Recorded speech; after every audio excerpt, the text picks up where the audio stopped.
What's up friends, in this video I'm going to show you how to create a new collection on itch.io, and you can do this by creating a new collection. If you don't already have a collection, you can add one while you're adding the game to your collection, or if you have a collection you can go ahead and create a new collection. So we're going to use this as an example by adding, for example, this Dunderbeck game right here by clicking the plus on the upper right. This is going to allow us to add it to our collection, right? So we can click this, and right here you can see at the top I have an existing collection, or if I have existing collections I can choose them from here.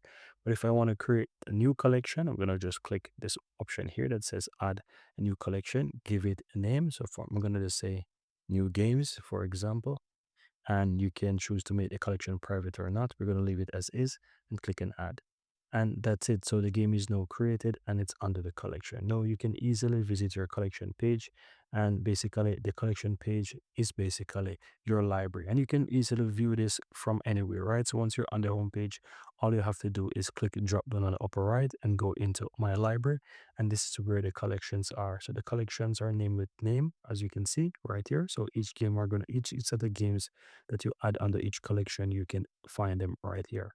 And that's pretty much it, guys. Very easy and very simple.